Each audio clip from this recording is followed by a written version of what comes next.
بسم اللہ الرحمن الرحیم۔ السلام علیکم and welcome to my channel smart talk with Honey. اس بار امید کے ساتھ کہ آپ سب لوگ بالکل خیر خیریت سے ہوں گے، خوش باش ہوں گے۔ ایک نئی ویڈیو کے ساتھ ہنی حاضر ہے۔ اگر آپ نے اب تک میرے چینل کو سبسکرائب نہیں کیا تو چینل کو ضرور سبسکرائب کر لیجیے گا۔ بہت اچھی amazing video history's and facts سے بھی۔ اور اب آج کی ویڈیو سلیم اول المعروف سلیم یاور، ترکی زبان میں ان کا نام، پیدائش 10 اکتوبر 1470 اور انتقال 22 ستمبر 1512 سے 1520 تک سلطنت عثمانیہ کے سلطان تھے۔ سلیم کے دور میں خلافت عباسی خاندان سے عثمانی خاندان کو منتقل ہوئی تھی اور مکہ اور مدینہ جیسے مقدس شہر عثمانی سلطنت کا حصہ بنے تھے۔ اس کی سخت طبیعت کے باعث اسے ترک زبان میں یاوس کہتے تھے۔ انہوں نے اپنے والد بایزید ثانی کو تخت سے اتارا اور خود تخت سنبھالا اور قانون کے مطابق اپنے سبھی بھائیوں اور بھتیجوں کو قتل کروا دیا۔ سلیم اول سلطنت عثمانیہ عظیم فاتحین میں سے تھا۔ اس کی خصوصیت یہ تھی کہ اس نے مغرب کی جانب پیش قدمی کی بجائے مشرق کے میدان جنگ بنایا، کیونکہ وہ سمجھتا تھا کہ جب تک سلطنت عثمانیہ کے برابر میں صفوی اور مملوک حکومتیں قائم ہیں تب تک یورپ میں پیش قدمی نہیں کی جا سکتی۔ اس نے جنگ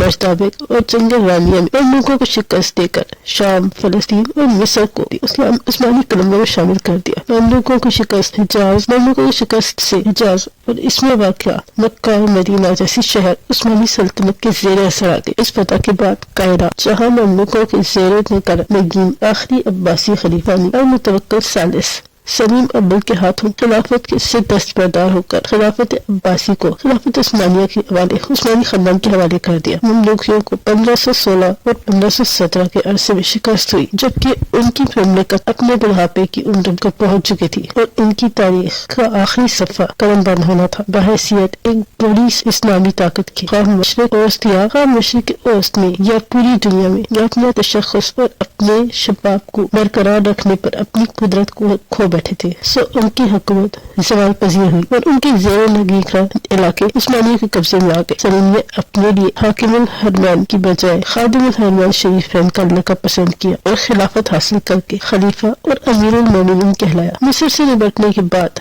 سلیم نے ایران میں صفوی سلطنت کے خلاف جنگ کا آغاز کیا اور شاہ اسماعیل اول کو جنگ جالدران میں بدترین شکست دی اور صفویوں کے دارالحکومت تبریز پر بھی قبضہ کر لیا۔ تاہم انہوں نے قدرت پانے کے باوجود ایران کو اپنی سلطنت میں شامل نہیں کیا۔ عثمانیہ صفویوں کے درمیان جنگوں کی وجہ سے یورپیوں میں خوشی کی لہر دوڑ اور یورپیوں نے دولت عثمانیہ کے خلاف شیعہ صفوی کی مدد کی تاکہ عثمانی یورپ پر آئندہ کبھی حملہ نہ کر سکے اور صفویوں سے الجھتے رہے۔ اسماعیل شاہ نے دولت عثمانیہ کو جو بہت بڑی طاقت بن چکی تھی اور بحیرہ متوسط اور صفوی کے درمیان میں حائل ہو گئی تھی، ان کے خلاف خلیفہ کی تلاش سے کوئی گریز نہ کیا۔ وہ کسی بھی شخص سے معاہدہ کرنے کے تیار تھے، حتیٰ کہ پرتگالی جو اسلامی پانیوں میں اپنے خلاف ایک بہت بڑی اسلامی فوج کی مزاحمت سے خائف تھے، چاہتے تھے کہ کوئی ایسا ہو جو اس علاقے میں ان کی مدد کرے۔ باوجود اس کے ہم مزکہ ملک جو ایک چھوٹا سا جزیرہ تھا پرتگالیوں کے آنے سے بہت بری طرح متاثر ہوا تھا۔ اس کی تجارت اور اقتصادیات کو کافی نقصان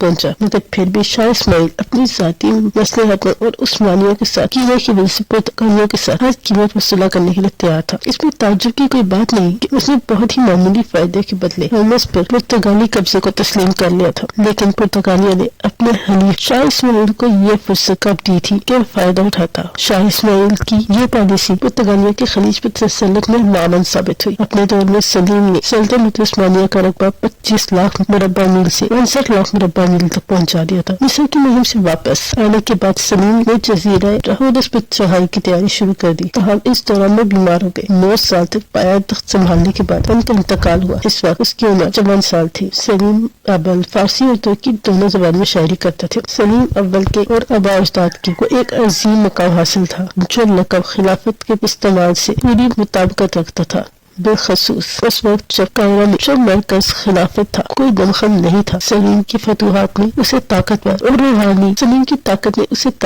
اور روحانی اور مادی اقتدار عطا کیا، بالخصوص حرمین شریفین کی دولت عثمانیہ میں ضم ہونے کے بعد تو سلیم کی طاقت اور اقتدار پہلے سے کہیں زیادہ بڑھ گیا اور عثمانی سلطنت کمزور اور مسلمانوں کی پناہ گاہ بن گئی تھی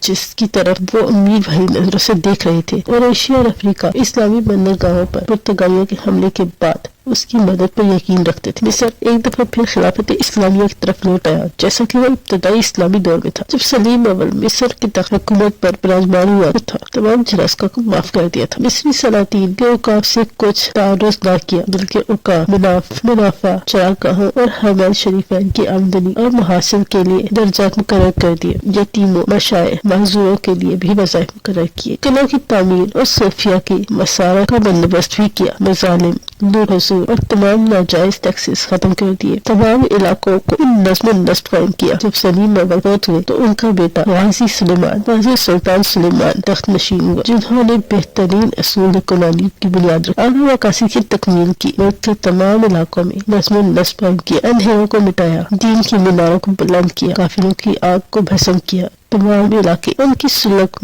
سلک حکومت میں پوری طرح منظم رہے اور ان کے حکم کے پابند۔ اپنے ابتدائی دور حکومت میں خلفائے راشدین کے بعد ملت اسلامیہ کے امور کو سب سے بہتر انداز میں سر انجام دیتے رہے، دین کے سب سے زیادہ محافظ اور مشرکین کے خلاف سب سے زیادہ جہاد کرنے والے تھے۔ اسی لیے ان کی محروسہ مملکت کی حدود دور دور تک جا پہنچی، کیونکہ اللہ کریم نے ان کے اور ان کی خلفاء کے ہاتھوں بہت سارے علاقے فتح کروائے۔ اس سب کچھ کے علاوہ انہیں یہ سعادت بھی حاصل تھی کہ وہ حکومتی معاملات میں، سرحدوں کی حفاظت میں، اسلامی شاعر کے قیام، سنت محمدی صلی اللہ علیہ وآلہ وسلم کے التزام میں، علماء دیندار طبقہ کی تنظیم میں، حرمین شریفین کی خدمت میں کسی طرح بھی غفلت نہیں کرتے تھے۔ حجاز مقدس مملوکیوں کی تابع تھا۔ جب شریف مکہ برکات بن محمد کو معلوم ہوا کہ سلطان غوری اور اس کا نائب تومان بائی قتل ہو چکے ہیں تو انہوں نے فوراً سلطان سلیم اول کی اطاعت قبول کر لی اور کعبہ شریف کی چابیاں معار تبرکات